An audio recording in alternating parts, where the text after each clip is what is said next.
আপোনালোক সকলোৱে আকৌ ককাৰ ভিডিঅ' দিবলৈ অনুৰোধ কৰি আছিলে সেই মৰ্মে আকৌ আজি আহিলোঁ ককাৰ ওচৰলৈ এয়া ককা ককা কি ক'ব আপোনাক সকলোৱে ভাল পাইছে বহুত বেছি ভাল পাইছে ভিডিঅ'টো বহুত মৰম দিছে আপোনাক নমস্কাৰ আজি পিতামাতা সদৌ ৰাইজৰ পদৰ ধূলা শিৰত লৈ আজি সামান্য এজন দেশৰ প্ৰেমিক সামান্য এজন পুৰুষ আমাৰ নামেই হ'ল গোবিন্দ হাজৰিকা আজি ভাইৰেল হৈছোঁ কাৰ কাৰণে হৈছোঁ পৰ্যাৰ ৰাইজৰ কাৰণে হৈছোঁ পিতা মাতাৰ কাৰণে হৈছোঁ কৃষ্ণ মিঠাই চিঠাই নালাগে ককা এতিয়া গা ভাল পাইছে নাই আৰাম পাইছোঁ কিমান বহুত আৰাম পাইছোঁ কেনেকুৱা হৈছিলে মোৰ মানে আমাৰ গোটেই মাতটো ভাগি গৈছে অকণমান ভাগি গৈছিলে মাংস কিয় খাব নালাগে ককা মাংস অঁ মাংস কিয় খাব নালাগে ছাগলী কাটিছে কয়লা কাটিছে কিবা কাটিছে নিৰলে তাক ওপৰত ৰাখিব পৰা নাই মুকলি ৰাখি থৈছে মাংস দম দম কৰি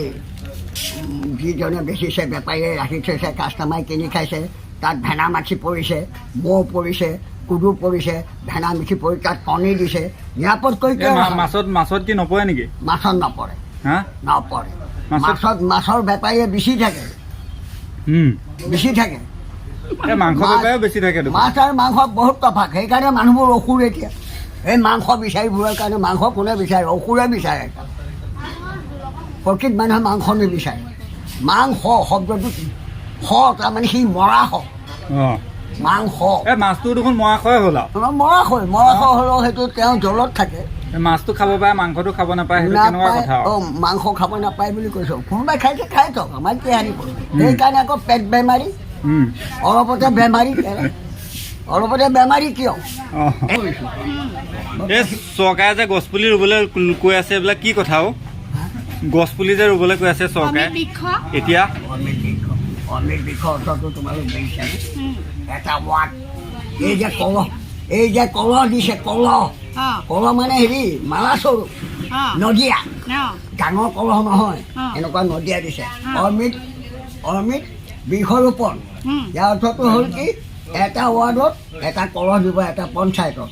তাৰে প্ৰত্যেকৰ ঘৰে ঘৰে এচামুচ মাটি কলহটো দিব সেই কলহটো গৈ পঞ্চায়ত উঠিব পঞ্চায়ত উঠাৰ পাছত অমৃত বৃক্ষৰোপণ তাৰমানে এটা ফুলৰ তাত গুটি থৈ দিব মৰিব পাছে পকাৰ আহে কিমান টকা গৈছে ইয়াত কিমান টকা গৈছে কোনোবাই ককা ঘাটে এনেই দিছে আকৌ চৰকাৰে পইচা দিব বুলি শুনিছোঁ গছপুলি ৰুলে চৰকাৰে পইচা দিব যেতিয়া দিব গছপুলি ৰোৱাৰ পিছত ৰাইজে যেতিয়া চৰকাৰে পইচা বাপেকৰ ঘৰৰ পৰা দিব দিয়ক বাপেকৰ ঘৰৰ পৰা দিব কেলা চৰকাৰে পইচা মোৰ মুখত বেয়াকৈ ওলাব দিয়ে উল্টা পুল্টা হৈ থাকিব মা বাপেকৰ ঘৰৰ পৰা দিব পইচা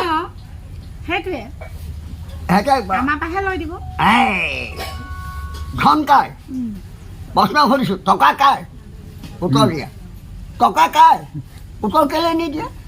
চৰকাৰে টকা জগাইছে জন্ম দিছে টকা গৱৰ্ণৰ ধন ইমান সহজ যিবিলাক টকা এতিয়া চৰকাৰে দিম বুলি কৈছে ৰাইজক দি লোৱাৰ পাছত তেতিয়া আমাৰ সাংবাদিকৰ প্ৰশ্ন উত্তৰ বেলেগ আহিব দিম বুলি কৈছে ডিম ঢেৰ পাৰে অনেকে ডিম পাৰে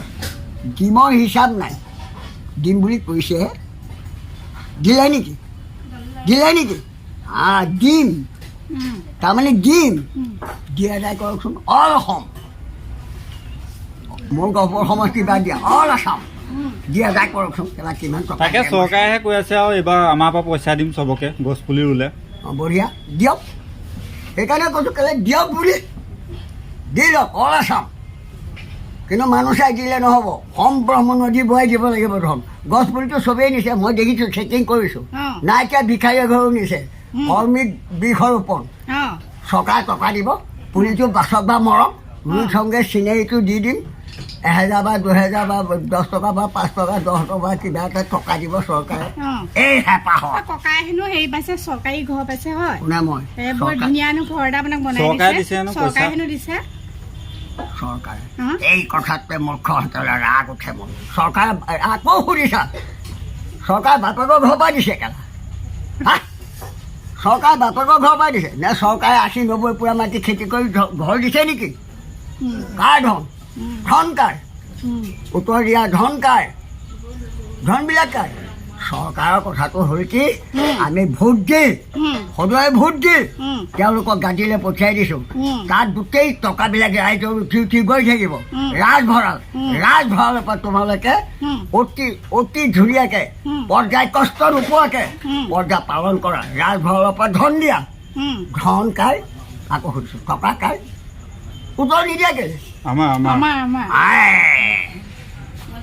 হ'লনে ৰাজভঁৰালৈ পঠিয়াই দিয়ে গোটেই টকাবিলাক বেপাৰী সমাৰী হালোৱা পথৰুৱা মগনীয়া খোজনীয়া গোটেই টকাবিলাক গৈ তাৰ ৰাজভঁৰালত জমা হয় আৰু তেওঁলোকৰ কাম কি সেই টকা উন্নয়ন কৰি আকৌ ৰাইজৰ কাম কৰা টকাটো ৰাইজৰ ধনটো ৰাইজৰ এতিয়া থৰে কেলে ঘটি দিছে মোৰ মুখত বেয়াকৈ ওলাই দেই কিছুমান কথাত মোৰ মিগাজ উঠি যায় ৰাজ্য পাৰিছে পৰ্যা পাৰিছে নানান শাস্তি দি এয়া ককাক চবেই ভাল পায় দেখিছেনে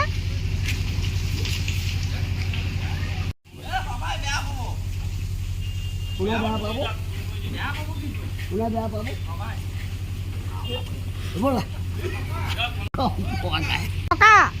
বাই বাই আকৌ লগ পাম অঁ